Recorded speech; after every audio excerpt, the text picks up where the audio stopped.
Quand une œuvre prend une dimension supérieure, de par son lore, ses mythes et sa faune, le vertige s'empare de nous. Quand ce monde, créé de toutes pièces, se forme devant nos yeux, alors nos émotions s'expriment de manière exacerbée. Je suis Adi Mensoum et vous regardez un épisode du Bestiaire Fantastique.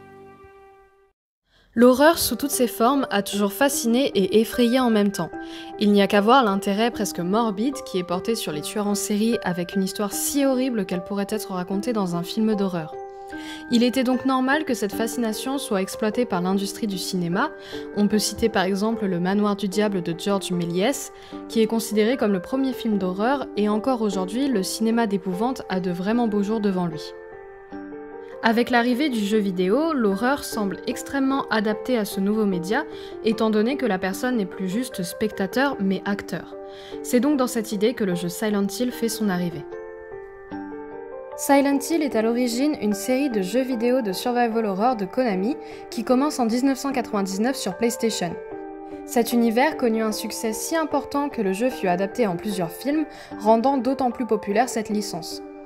Les personnages joués tout au long des différents jeux se retrouvent perdus dans la vie de Silent Hill, en général à la recherche de quelqu'un et qui essaye de s'échapper de la ville ainsi que des monstres aussi horribles les uns que les autres. Derrière son horreur et ses monstres, le jeu traite en réalité de différentes pathologies mentales avec une subtilité certaine. Dans cette nouvelle vidéo du Bestiaire Fantastique, je vais vous parler de 5 monstres de l'univers de Silent Hill, mais également de leur interprétation possible et de leur symbolique.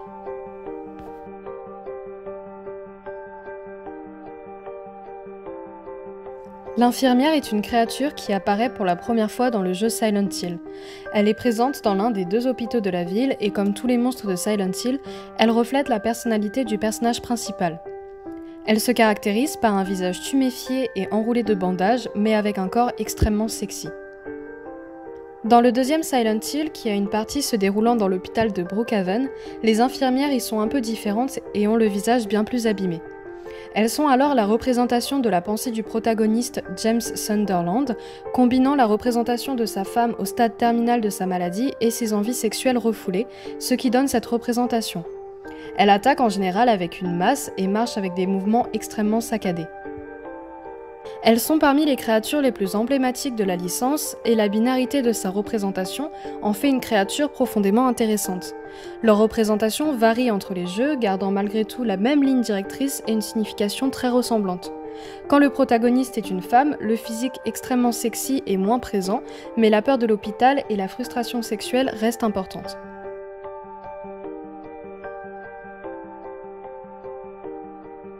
Abstract Daddy, ou comme je vais l'appeler le père idéal, est une créature présente dans Silent Hill 2.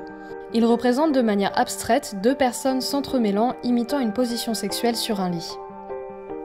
Le père idéal est la manifestation de l'esprit tourmenté et meurtri de la jeune Angela Orozco. Durant sa vie, elle fut violée à répétition par son père ainsi que par son frère, et elle finit par tuer son père pour se venger des traumatismes qu'il lui a causés. Cet acte cependant, en plus de tous ses actes passés, fit qu'elle finit par se suicider et les côtés les plus sombres de son esprit arrivèrent à Silent Hill. La partie basse de la créature représente Angela et le traumatisme de ses viols. La salle même dans laquelle la créature est racontée est en forme d'utérus, ce qui démontre encore particulièrement l'univers sexuel entourant le monstre. Les murs sont parcourus de trous avec des pistons semblables à des phallus, imitant la pénétration. Il est possible que les pistons, qui sont au nombre de 23, représentent le nombre de fois qu'elle a été violée par ses proches. 2 torses peuvent également être vus durant la rencontre avec le père idéal, et ils seraient les torses du père et du frère d'Angela.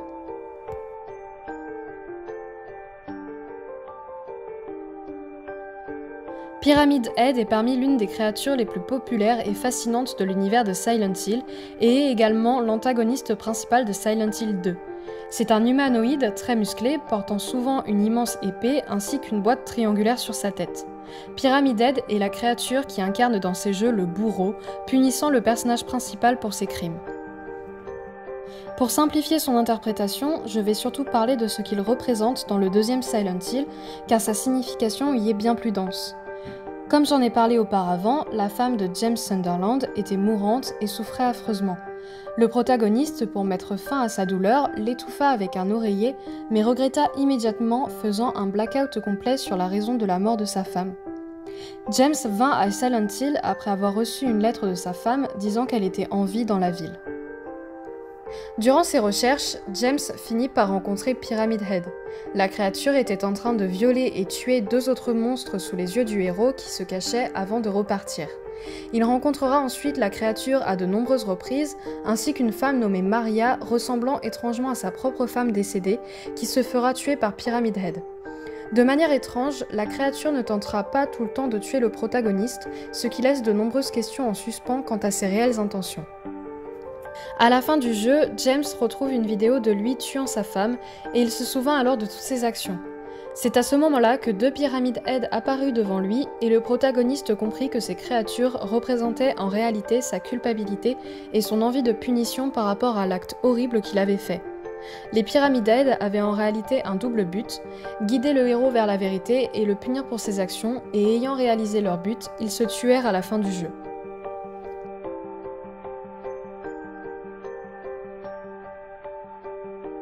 Valtiel est une créature apparaissant dans le 3e jeu Silent Hill.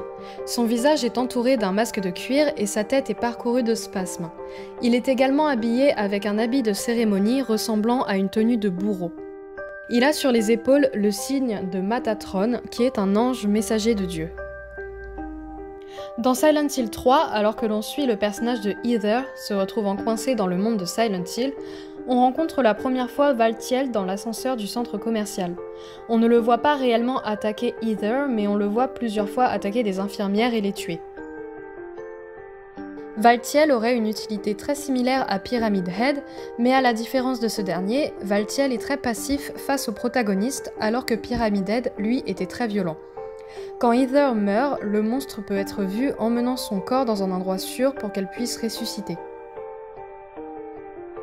Cependant, cette forme de gentillesse ne semble s'appliquer qu'à cette personne, car il peut être vu en train de maltraiter et tuer des infirmières, malgré qu'à la différence de Pyramid Head, cette action ne soit pas interprétée de manière aussi sexuelle.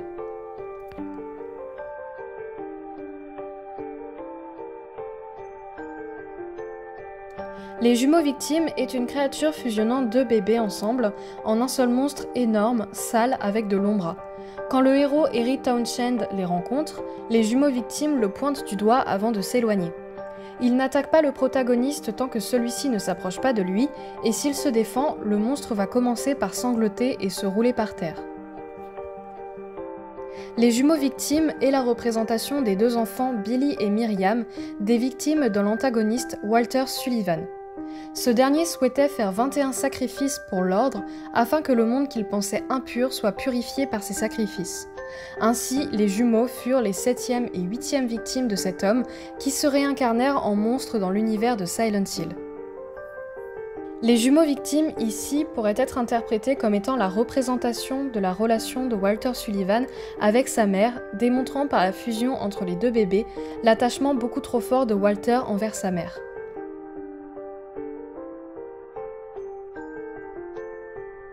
Comme vous l'avez sûrement compris, les monstres de l'univers de Silent Hill représentent en réalité les failles et faiblesses de la personne piégée dans cette ville. La même créature peut donc être interprétée avec des nuances différentes en fonction du jeu dans lequel il apparaît, ce qui les rend d'autant plus intéressants. Merci à tous d'avoir regardé la vidéo. Comme vous l'avez remarqué, je n'ai présenté que 5 créatures de Silent Hill, donc si jamais cela vous intéresse que je refasse une vidéo avec d'autres créatures de cet univers, n'hésitez surtout pas à me le dire en commentaire. Pareil, si vous avez aimé la vidéo, n'hésitez pas à mettre un pouce bleu, à vous abonner, à activer la notification, tout le tralala qui va avec. Et moi je vous souhaite une bonne journée et à la prochaine.